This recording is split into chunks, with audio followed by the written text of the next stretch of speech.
don't know, do I need that mic? No. Everybody can hear me? Yep. Good. Well, first things first, I'm gonna turn this way. For some strange reason, it was turned that way and it was just irking my nerves the whole time. sorry for real. But I feel so inspired after seeing Cal and Natalie's video. It's amazing what perspective would do to you. You wake up in the morning, your car is in the shop, your money's a little funny, your husband or your wife is mad at you, you think you're having a terrible day, right? And you come in here and you watch that video and you see a real problem, and you see an 8-year-old and a 5-year-old attacking life, and you start to all of a sudden realize you don't have real problems. So it's amazing what perspective would do, and that video really moved me. But I'm thankful to be here with y'all tonight. I definitely want to give my Lord and Savior Jesus Christ a shout out for waking me up this morning and allowing me to share this time with you all. And I'll be brief. But the first thing I want to ask you all is, have you ever been in a situation that you didn't sign up for, but you had to fix it, you had to deal with it, or you had to fight it? You all have. I know I have. And the first situation that comes to mind for me is growing up, being raised by a single mom with 3 kids in Southwest Atlanta. And I remember the struggle of just day-to-day getting by, the day-to-day struggles of paying rent, the day-to-day struggles of paying a light bill, the day-to-day struggles of eating food, and you have to get real creative with your food. I think I probably made a few inventions. But I remember going outside and being drug dealers on every other corner, being away from the house, whether I was at school or outside playing, and hearing police and sirens and ambulance going up and down the street. And the first thought that always came to mind was, I hope they're not going to my house. And I remember growing up, and when we had Christmas, we would start shopping in October. Christmas would come in December, but for some strange reason, we never celebrated until January, because that's when taxes came in. And that's when we can get enough money to get stuff out layaway. And when I was little, for some strange reason, in my head, I had this thought that one day I'm gonna do whatever it takes so I never have to be in this situation again. And honestly, today, I feel like that's exactly how Cal and Natalie feel. They're in a situation that they didn't sign up for. They gotta deal with it, and they gotta fight.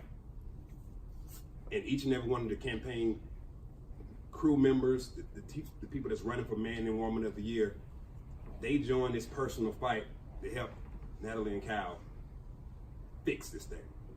So as you go on this campaign trail to become Man and Woman of the Year, just know this: there are going to be some times where you're going to face some challenges. One of those challenges may be you're promoting for this big fundraiser event and everybody's RSVPing and telling you they're going to come, and you're excited about it because it's going to be your biggest event, and you get to that event and a third of those people show up. You got to deal with it.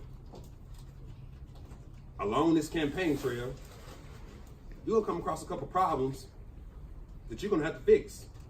Because at some point in time, you're gonna have to turn in these auction items, right? And you have these real big ideas. Like big ideas, right? And you're gonna know a friend of a friend of a friend who know a coach who's gonna sign something for you. But come to find out, you got this deadline of when you're supposed to have this auction item turned in, right? And you depend on that friend of a friend of a friend to get it to the coach in a certain time frame so you can get it back and get it turned in. And the deadline day comes, and that friend of a friend of a friend really didn't have that relationship that you thought he had, and you didn't get the auction item in time, and now you're trying to ask for real what you gonna do because your auction item didn't come through.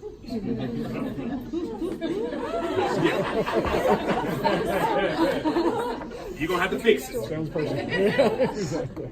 And then somewhere along this campaign trail, you're gonna deal with some emotions and some self-confidence that you're gonna have to fight.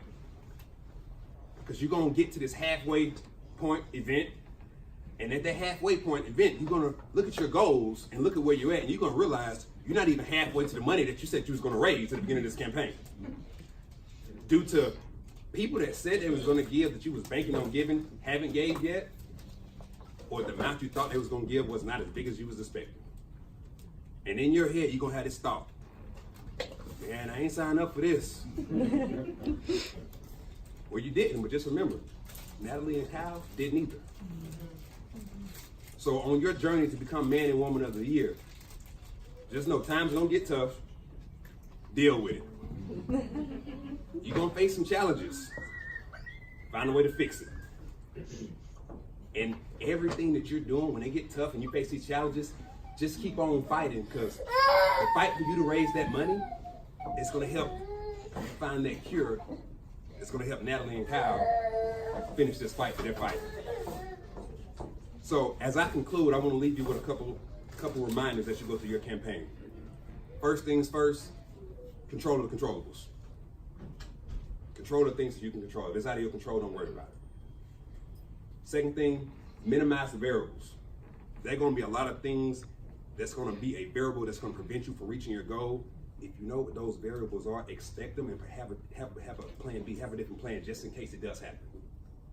And then lastly, take massive action. And what I mean by taking massive action is ask early, ask often, and ask everybody. I'm Derek Furlow, and that's my time. Thank y'all. God bless.